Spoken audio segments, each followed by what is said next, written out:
Hello students, कैसे हैं आप लोग? फैंटास्टिक, बहुत बढ़िया। आज आपकी पार्टनरशिप की फंडामेंटल की सेकंड क्लास है, आपको दिख रहा है। और आज का टॉपिक सबसे पहले आप लिखिए। आज का टॉपिक है rights of partners.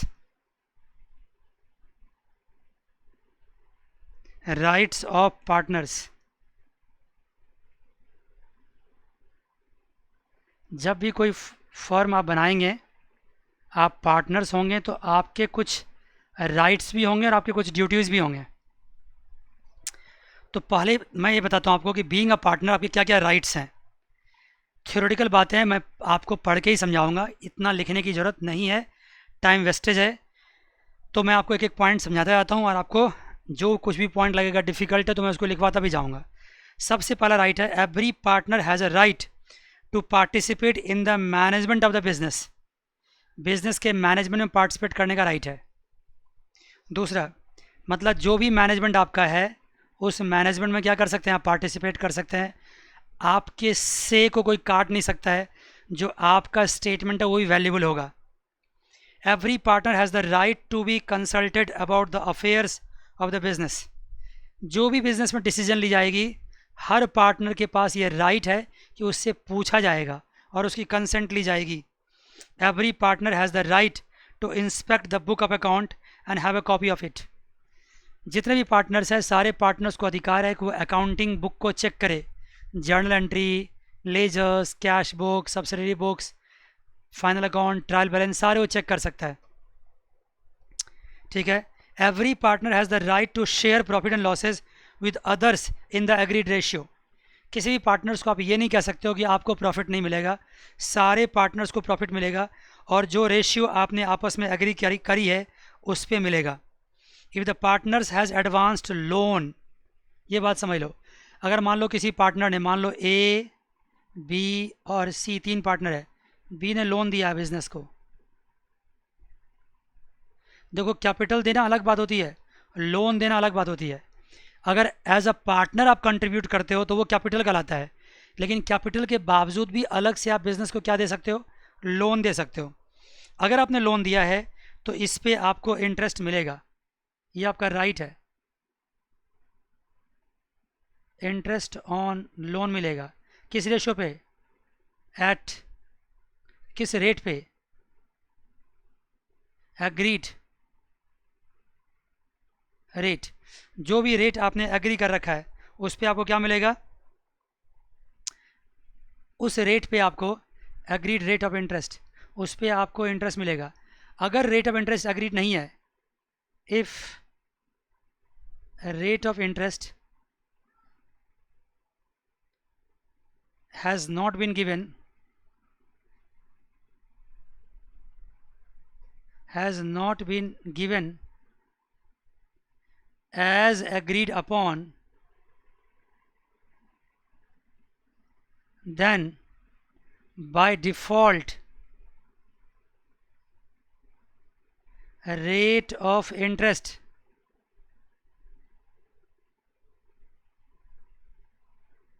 will be 6% per annum. याद रखना इस चीज़ को। अगर कोई इंटरेस्ट रेट है जिस पे आपने एग्री कर रखा है सारे पार्टनर्स मिल करके, फिर तो ठीक है। अगर एग्रीमेंट नहीं है तो बाय डिफ़ॉल्ट कितना है, 6% as per partnership act 1932। 1932 partnership act है, उसने फिक्स कर रखा है 6% rate of interest. Yes sir. In case of an emergency a partner has the right to act according to his best judgement. अगर मान लो अचानक कुछ ऐसी स्थिति आ गई जहाँ पे आपके पास अब टाइम नहीं है कि सारे पार्टनर से मिल करके क्या कर सको, डिसीजन ले सको, तो फिर पूछने की ज़रूरत नहीं है, आप अपने मर्जी से भी क्या कर सकते हैं, डिसीजन ले सकते हैं जो आपको लगता है कि बेस्ट होगा बिजनेस के लिए। A partner has the right not to allow the admission of new partner. अगर मान लो ए बी सी तीन पार्टनर है, अगर डी को का एडमिशन चाहता है कौन, बी चाहता है, और ए और सी नहीं चाहता है तो एडमिशन नहीं होगा। अगर सारे पार्टनर्स की एग्रीमेंट होगी तभी एडमिशन हो पाएगा किसी नए पार्टनर्स की, अदरवाइज़ नहीं हो पाएगी। After giving the proper notice a partner has the right to retire from the firm. A B C 3 partner है, अगर बी चाहता है कि बिज़नेस को छोड़ दे, रिटायर हो जाए, तो वो कर सकता है ऐसा, लेकिन नोटिस देना पड़ेगा एडवांस में। सारे पार्टनर्स को फर्म के नाम से नोटिस लिख कर देना पड़ेगा।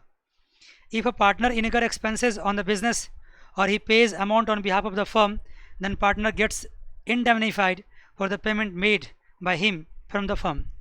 मान लो ए बी सी 3 पार्टनर है, बी ने क्या किया, 1 लाख रुपए खर्च किया है,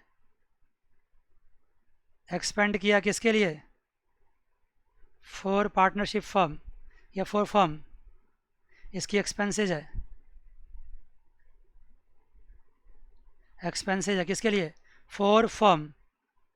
तो ऐसा नहीं है कि ए और सी मना कर देगा, नहीं, ये 1 लाख रुपए इसकी गारंटीड है, इसको वापस मिलेगा। अगर मैं अपने बिज़नेस के लिए कुछ खर्च करता हूँ, पार्टनरशिप बिजनेस के लिए, तो वो पैसा मुझे अपनी पार्टनर से, अपने फर्म से मिलेगा। Indemnified is a kind of guarantee. तो ये तो हो गया आपके राइट्स ऑफ पार्टनर। अगर पूछा जाए बिना देखे आप समझ जाओ तो क्या बात है, हर पार्टनर्स को प्रॉफिट में शेयर मिलेगा, नए पार्टनर्स की एडमिशन सारे पार्टनर के कंसेंट से होगी, इंटरेस्ट ऑन कैपिटल भी मिलेगा अगर कंसेंट है तो, लेकिन इंटरेस्ट ऑन लोन तो मिलेगा ही मिलेगा, क्योंकि अगर आपने रेट ऑफ इंटरेस्ट डिसाइड कर लिया तो ठीक है, नहीं तो 6% इंटरेस्ट रेट डिसाइडेड है लोन के ऊपर। अगर प्रॉफिट शेयर एग्रीड है तो ठीक है, नहीं तो इक्वली बटेगा। ये सब तो आपको बता ही चुका हूँ मैं अभी आपको कुछ देर पहले, ठीक है ना, ये सब बात है। अब नेक्स्ट लिखिए आप partnership deed. Rights of partners की बात हो गई। नेक्स्ट टॉपिक है पार्टनरशिप। देखो पहले के ज़माने में जब हम लोग पढ़ाते थे ना, तो ये सब पढ़ाते नहीं थे हम, बच्चों से बोलते यार हल्का समझा देता हूँ, खुद से तुम कर लेना। लेकिन अब मैं देख रहा हूँ कि आपके सिलेबस में क्या होता है, ऑब्जेक्टिव क्वेश्चंस आते हैं। ऑब्जेक्टिव इतना खतरनाक होता है कि कहीं से भी पूछा जा सकता है। तो जब से ऑब्जेक्टिव आया तब से हम लोगों को क्या करना पड़ता है, एक एक लाइन एक एक बातें डिस्कस करनी पड़ती है, पता नहीं कौन सी बातें कहाँ से पूछ ली जाए। अदरवाइज़ पहले इन सब चैप्टर से थ्योरेटिकल बातें पूछी नहीं जाती थी, लेकिन अब कुछ भी पूछा जा सकता है। Partnership deed. पार्टनरशिप डीड क्या होता है, टर्म्स एंड कंडीशंस होते हैं।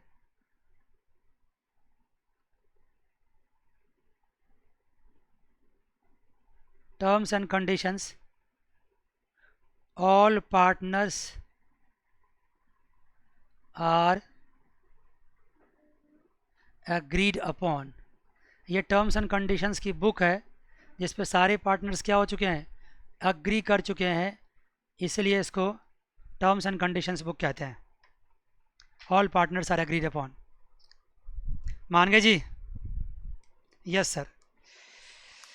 तो सर पार्टनरशिप डीड में क्या क्या बात लिखी होती है, जितने भी डिस्प्यूट जहाँ जहाँ भी हो सकते हैं उन सारे बातों को पार्टनरशिप डीड में ऑलरेडी मेंशन कर दिया जाता है। जैसे पहला पॉइंट,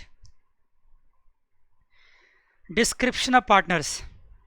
डिस्क्रिप्शन मतलब क्या, मैं 1-2 लिखता हूँ, ज़्यादा लिखूंगा नहीं मैं इसको, क्योंकि आपको समझा दूंगा मैं आपको ये चीज़। बस बस मैं बोलता जाता हूँ, आप समझ लीजिएगा। डिस्क्रिप्शन ऑफ पार्टनर्स मतलब सारे पार्टनर्स का नाम, उसका एड्रेस, ठीक है ना, ये सब बातें उसमें लिखी रहेगी।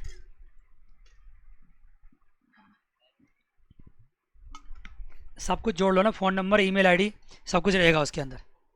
डिस्क्रिप्शन मतलब यही होता है कि एक पार्टनर्स का सारा इंट्रोडक्शन उसमें क्या क्या है सब आ जाएगा। डिस्क्रिप्शन ऑफ फर्म, फर्म आपने कहाँ खोला है, उसका नाम क्या है। जैसे मैंने कल रखा था नाम क्या, उसका ABCD लिमिट फर्म। सिमिलरली उसका नाम क्या हो सकता है, उसका एड्रेस कुछ रखो जहाँ पे आप उसको खोलोगे, और फर्म लिखो, फर्म का नाम। प्रिंसिपल प्लेस ऑफ बिजनेस, देखो अगर आप बहुत जगह बिजनेस चला रहे हो, 4-5-10 जगह आपका ब्रांचेज है, तो एक ब्रांच बताओगे, एक हेड ऑफिस बताओगे जहाँ पे आपका बिजनेस चल रहा है। कोई एड्रेस तो दोगे जहाँ से आप सारा कॉरेस्पॉन्डेंस करोगे, सारा एक दूसरे से कम्युनिकेट करोगे, तो वो आपका प्रिंसिपल प्लेस ऑफ बिजनेस कहलाएगा। नेचर ऑफ बिजनेस, बिजनेस में क्या काम होगा, कौन सा बिजनेस आप करोगे। उसके बाद कमेंसमेंट ऑफ पार्टनरशिप, किस दिन आपने पार्टनरशिप करी, ये बातें भी आपको मेंशन करनी पड़ेगी।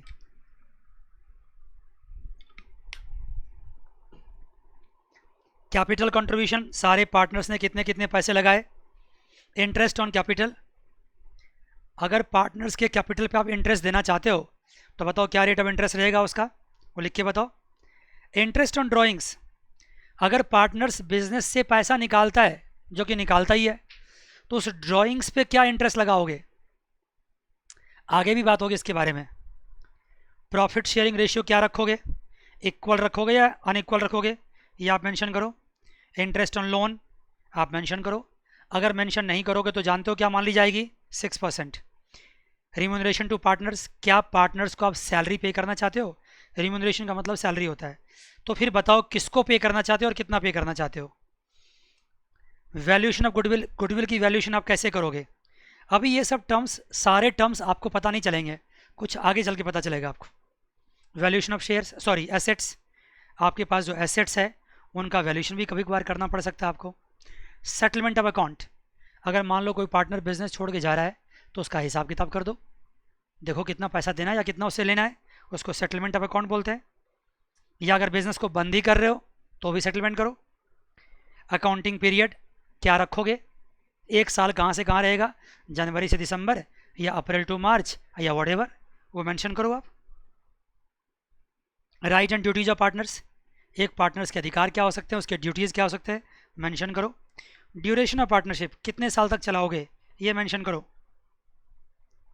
Bank account operation, bank account कहाँ खोलोगे, किसके नाम से खोलोगे, क्या जॉइंट अकाउंट होगा या फर्म के नाम से होगा या किसी एक पार्टनर के नाम से होगा, ये पता लगाओ, ये लिख के बताओ। Date of death of a partner, अगर किसी पार्टनर की डेथ हो गई है तो उस केस में क्या करोगे, फर्म चलेगा या डिजॉल्व हो जाएगा। अगर आपने लिख दिया कि एक पार्टनर के डेथ होने के बावजूद भी फर्म चलेगा तो चलेगा, लेकिन अगर आपने ऐसा लिख दिया कि किसी भी पार्टनर का डेथ होगा तो फर्म डिजॉल्व हो जाएगा, तो फिर डिजॉल्व हो जाएगा।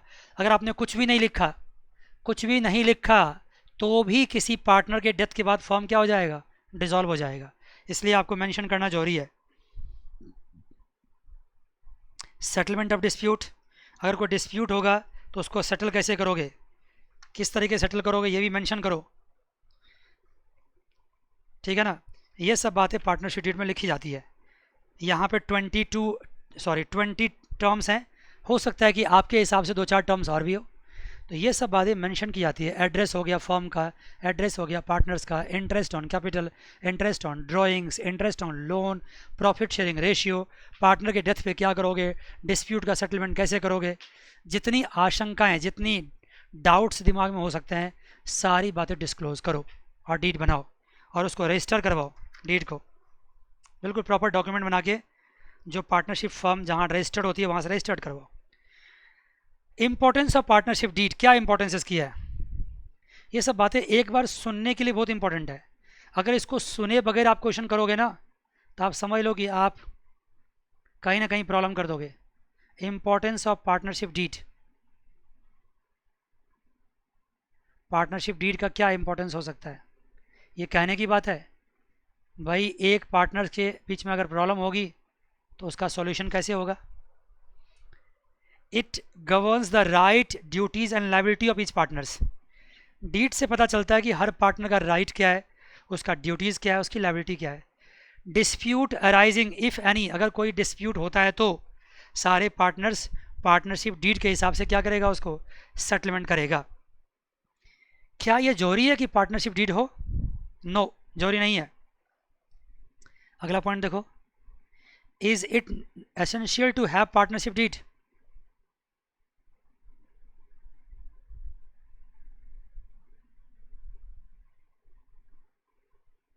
essential to have partnership deed, क्या ये जरूरी है, no not at all. Partnership deed हो भी सकता है, नहीं भी हो सकता है, नो नॉट एसेंशियल।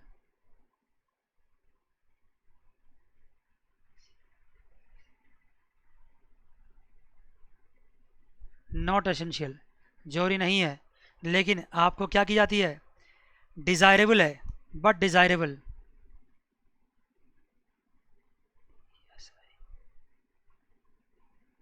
डिज़ायरेबल मतलब होता है कि होता तो अच्छा होता है, होना चाहिए, डिज़ायरेबल होना चाहिए। होने से क्या होगा कि आपके जो डिस्प्यूट्स है उसको बड़े आसानी से सॉल्व किया जा सकता है, ये होना चाहिए। दूसरी बात आती है कि क्या पार्टनरशिप डीड आपका रिटर्न होना जरूरी है, नहीं। रिटर्न भी हो सकता है और ऑरल भी हो सकता है। जरूरी नहीं है कि आपका डीड क्या हो, रिटर्न हो, आप ऑरल भी अग्रीमेंट कर सकते हैं। ये बात भी कहीं लिख लो। पार्टनरशिप डीड या पूरी पार्टनरशिप comes into existence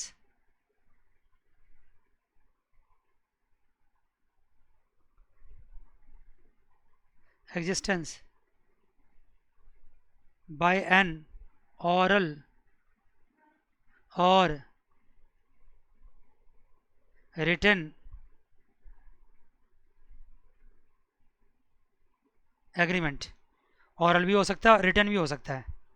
मान गए ज़्यादा अच्छा हो कि रिटर्न होना चाहिए। ऑरल में कभी कोई डिस्प्यूट भी हो जाता है, लेकिन कोर्ट में ऑरल भी मानी जाती है। अब बात आती है कि if there is no partnership deed, तब क्या होगा। What will happen if there is no partnership deed. अगर पार्टनरशिप डीड नहीं है तो क्या होगा, पता आप लोगों को क्या होगा, बताओ। अगर पार्टनरशिप डीड नहीं है तो फिर आपका जो सॉल्यूशन होगा, dispute will be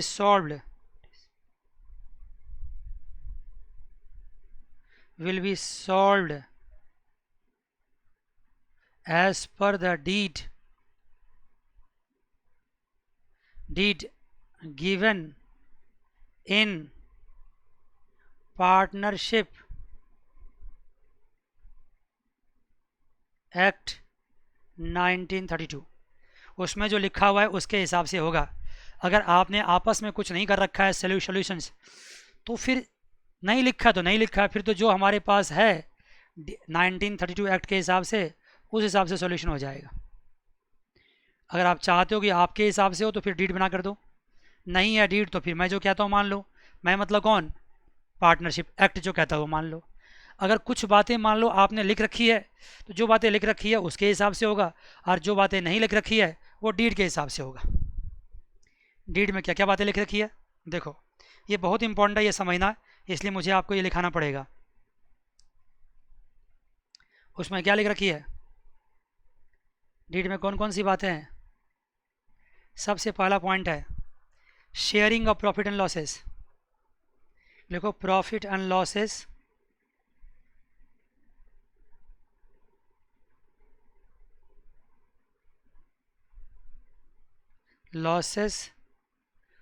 will be shared equally। एकदम एग्जाम में आएगा ही आएगा, इसलिए मैं कह रहा हूँ उसको ढंग से पढ़ो। अगर आपने प्रॉफिट शेयरिंग रेशियो पहले से डिसाइड नहीं कर रखा है तो आप ये मान कर चलो कि आपका शेयर क्या होगा, इक्वल होगा। दूसरा point, no interest on capital. अगर आपने कैपिटल पे इंटरेस्ट को डिसाइड नहीं किया है तो भूल जाओ, इंटरेस्ट ऑन कैपिटल नहीं होगा। No interest on drawing. अगर आपने कुछ डिसाइड नहीं किया है तो इंटरेस्ट नहीं होगा, ड्राइंग पे इंटरेस्ट नहीं होगा।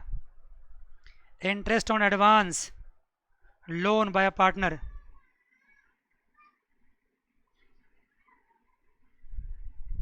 Interest on advance oblique loan by a partner.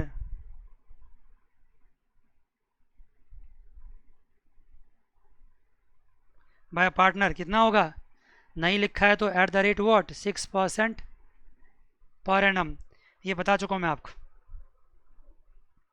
अगर एग्रीमेंट है तो ठीक है, और नहीं तो 6% पर एनम होगा। और यहाँ पे एक पॉइंट लिख दो, मैं रेड लेटर से लिख देता हूँ, बहुत इंपॉर्टेंट है ये, चार्ज्ड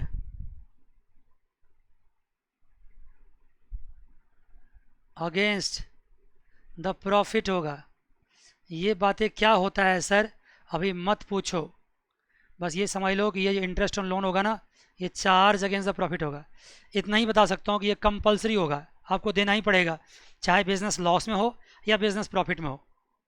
लेकिन इसके ऊपर सेपरेट क्लास होगी, बहुत ही इंपॉर्टेंट टॉपिक है, ये अभी के लिए भी इंपॉर्टेंट है, आने वाले चैप्टर्स के लिए इंपॉर्टेंट है और सीनियर क्लासेस के लिए भी इंपॉर्टेंट है।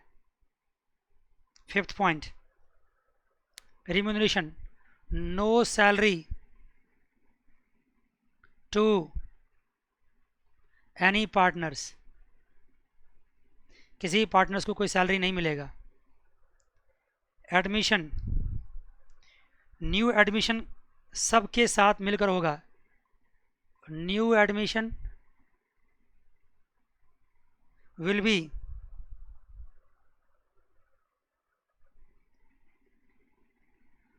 be after the consent of all partners, सारे पार्टनर्स के कंसेंट के बाद ही क्या होगा, न्यू एडमिशन्स होगा। ये बातें हो गई आपकी बाय डिफ़ॉल्ट पार्टनरशिप डीड जो 1932 पार्टनरशिप एक्ट में लिखा हुआ है, इसके हिसाब से चलना पड़ेगा अगर आपके पास डीड नहीं है तो। आइए नेक्स्ट पॉइंट भाई, लायबिलिटी ऑफ पार्टनर्स। एक पार्टनर्स की क्या लायबिलिटी होती है, कल भी इसके बारे में बात हुई थी और आज भी थोड़ा बात करेंगे। लायबिलिटीज़ ऑफ अ पार्टनर्स, एक पार्टनर्स की क्या लायबिलिटी होती है। देखिए जी बच्चों, अगर मान लो कोई पार्टनर ऐसा करता है, जैसे मान लो ABCD एक फर्म है और ये काम किस में करती है, गारमेंट में काम करती है, और मिस्टर ए जो है ना वो near by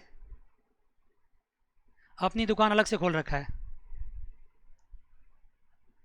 having its own shop. ये गलत कर रखा है इसने, ऐसा नहीं कर सकता ये।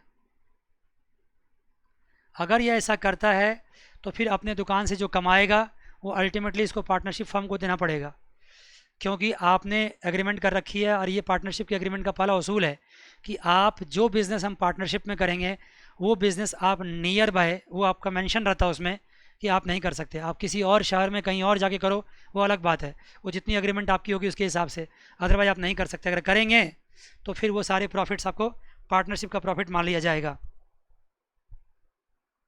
अगर एक तो बात ये हो गई। दूसरी बात, अगर मान लो कोई सपोज करो ABCD फर्म है, इसमें मिस्टर ए ने क्या किया, फर्म का ही कोई डील करके 2 लाख रुपए कमा लिया, तो ये मत समझना कि मिस्टर ए ने अगर 2 लाख रुपए कमाया है तो वो अपने लिए कमाया, नहीं।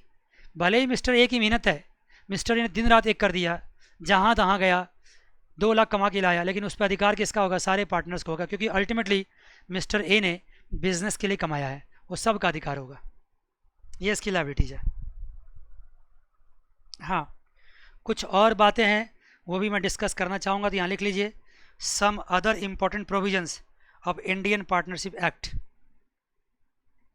लिख लीजिए, some other important provisions of partnership act 1932।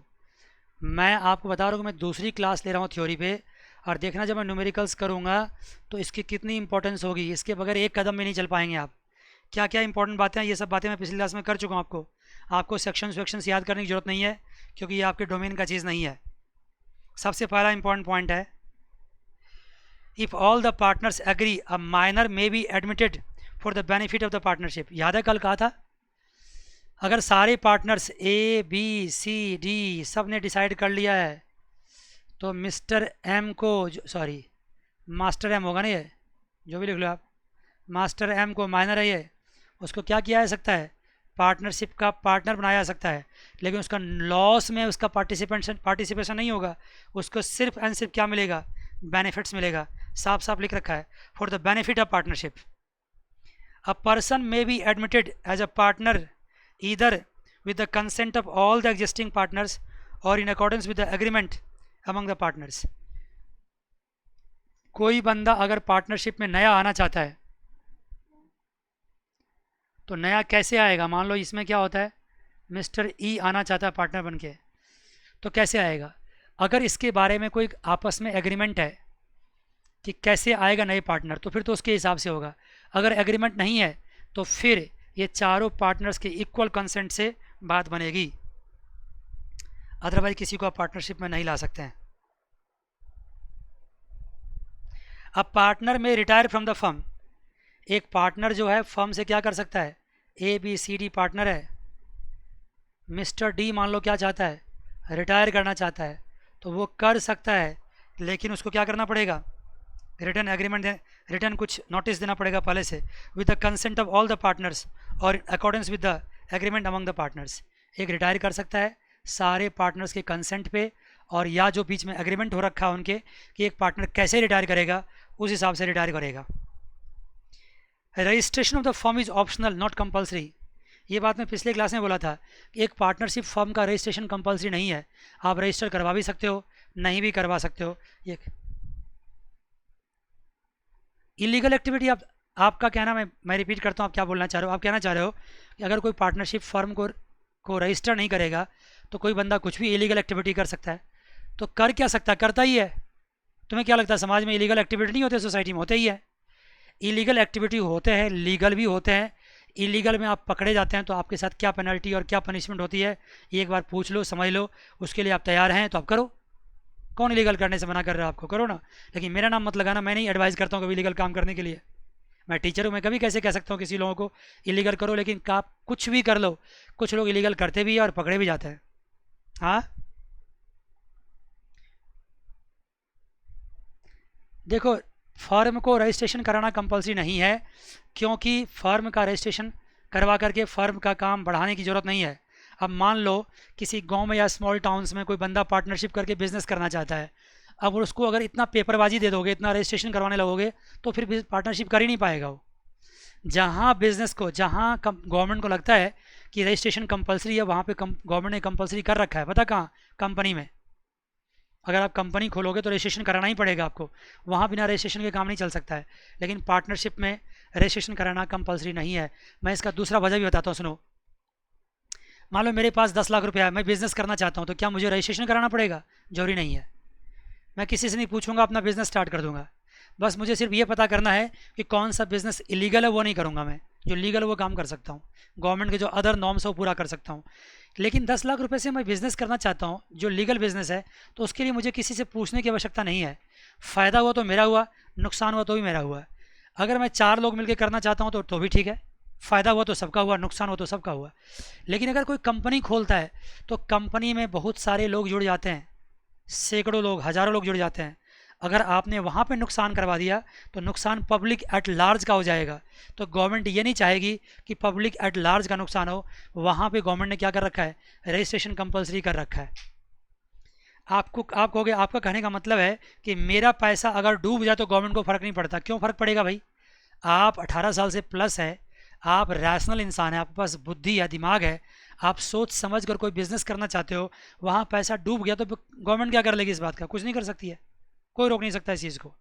लेकिन अगर आप पब्लिक से पैसा उठाओगे, समाज से उठाओगे, आम लोगों से पैसा लोगे और कंपनी खोलोगे, तो गवर्नमेंट वहाँ पे स्टेप बाय स्टेप फूक फूक कर कदम उठाती है और आपको कहती है रजिस्ट्रेशन करवाओ, क्योंकि आम लोगों का पैसा गवर्नमेंट डूबने नहीं देगी। और ये बात हम फिर से करेंगे आपसे जब हम कंपनी बताएंगे तब। हाँ जी, क्या पूछ रहे हो बताओ।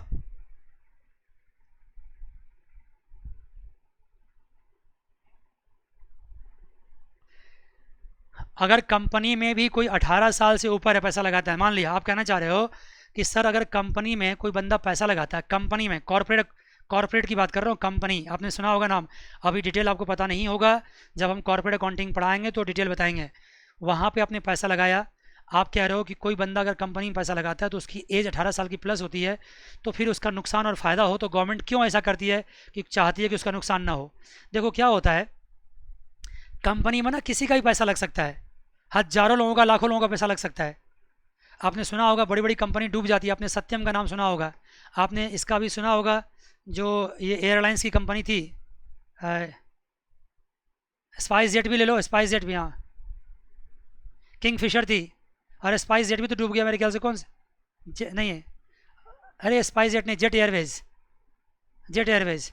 तो अब मान लो ये कंपनी खोल रखी है, इसमें हज़ारों लोग जुड़े होते हैं, कितने सारे स्टाफ लगे होते हैं, जो इसका प्रोमोटर्स है, जो इनको चलाता है, उनके पैसे ज़्यादा नहीं लगे होते हैं। जैसे मैं घर बैठे कंपनी खोलता हूँ, हज़ारों लोगों से पैसा उठा लिया मैंने, करोड़ों रुपया, लाखों रुपया, और मैं कंपनी खोल के डुबा दिया, खुद से डुबा दिया, और भाग गए नेपाल, तो सारे पैसे देके भाग गए। तो वहाँ पे बड़े घोटाले हो सकते हैं, चांसेस हैं। आम लोग, सिंपल लोग, अनपढ़ लोग, जो कम पढ़े लिखे लोग होते हैं, वो फंस जाते हैं उसमें। और तो गवर्नमेंट, पब्लिक एट लार्ज को बचाना गवर्नमेंट का काम है। तो गवर्नमेंट कंपनी ऐसे नहीं खोलने देती है, वहाँ पे रजिस्ट्रेशन कंपलसरी होता है। अब मैं आगे बढ़ूंगा, बिल्कुल नहीं रुकूंगा मैं आपके कहने से। चलिए आगे बढ़ते हैं, क्योंकि ये सब बातें ना धीरे धीरे करके होती रहेगी। आप क्वेश्चन पूछते रहना, मैं जवाब देता रहूँगा आपको, ठीक है सर। तो पार्टनरशिप फर्म में रजिस्ट्रेशन कंपलसरी नहीं है, कर लो तो बहुत अच्छी बात है। आगे है, unless otherwise agreed by the partners in the partnership deed a firm is dissolved on the death of the partner. अभी कुछ देर पहले मैंने कहा था कि अगर एक पार्टनर की डेथ हो जाती है और आपके एग्रीमेंट में कुछ भी नहीं लिखा हुआ है, तो फर्म डिजॉल्व हो जाएगा, बंद हो जाएगा। लेकिन अगर आपने एग्रीमेंट में लिख रखा है कि एक पार्टनर के डेथ होने के बावजूद भी मुझे फर्म को चलाना है, तो फर्म चलेगा। ये सारी बातें इसमें। इसके बाद से आपका एक इलस्ट्रेशन 1 स्टार्ट होता है, लेकिन इलस्ट्रेशन 1 हम बाद में करेंगे, अगली क्लास से शायद स्टार्ट करेंगे। लेकिन मैं आपसे ये कहना चाहता हूँ कि जब भी कभी हम अगली क्लास में आपसे मिलेंगे, तो सबसे पहले मैं जितने भी आज थ्योरेटिकल बातें मैंने आपसे सिखाई है, मैं आपको कहता हूँ कि अगर ये थ्योरेटिकल बातें आपने याद नहीं करी, समझ नहीं लिया, तो हर स्टेप पे पंगा होगा, कोई भी न्यूमेरिकल आप ढंग से नहीं कर पाओगे। तो इसलिए मेरा आपसे, बच्चों से रिक्वेस्ट नहीं करना चाहिए, लेकिन फिर भी मैं करता हूँ, क्योंकि आजकल के बच्चे बड़े, क्या कहूँ, बड़े छोटी उम्र में बड़े हो गए हैं, इसलिए मुझे रिक्वेस्ट भी करना पड़ जाता है कि आप इस पूरी बातों को, जो बुक में भी लिखा हुआ है, जो मैंने भी समझाया है, एक एक बात को आप ढंग से पढ़ करके याद करके आइए। पार्टनरशिप डीड में क्या बातें होती है, राइट्स क्या है, एसेंशियल फीचर्स क्या है, अगर डीड नहीं है तो कैसे डिस्प्यूट सॉल्व होगा। और मैं आपको एक ये भी कहता हूँ कि इलस्ट्रेशन नंबर 1 और इलस्ट्रेशन नंबर 2 आप ये करके आइए। अगली क्लास में हमारा टॉपिक होगा charge against the profit and appropriation of profit. मैं हेडिंग लिख देता हूँ और क्लास भी लिख देता हूँ। अगली क्लास होगी आपकी क्लास नंबर, देखिए जो आप पूछ रहे हो ना कंपनी और फर्म में डिफरेंस, ये सवाल यहाँ का नहीं है, वो तो मैं जानबूझकर थोड़ी थोड़ी बातें कंपनी का बताते जाता हूँ। लेकिन जब कॉर्पोरेट अकाउंटिंग पढ़ाऊंगा ना, तो वहाँ पे सबसे पहला क्वेश्चन में से ही ये क्वेश्चन होगा कि what are the differences between partnership and company. अगर आप उधर की तरफ अभी चले जाओगे ना, तो डिरेल हो जाओगे। फिर भी अगर आप पूछना चाहते हो, तो अगली क्लास में आपकी क्वेस्ट को, आपकी थ्रस्ट को, आपकी हंगर को हम ऐसे नहीं जाने देंगे वेस्ट। हम अगली क्लास में 5 मिनट वक्त इस बात पे लगाएंगे कि कंपनी क्या होता है। कोई भी बात आप पूछते हो तो मैं कल के लिए टालूंगा नहीं, लेकिन आज के लिए पॉसिबल नहीं है। अगली क्लास में फिर मिलेंगे। God bless you all, take care, bye bye and see you.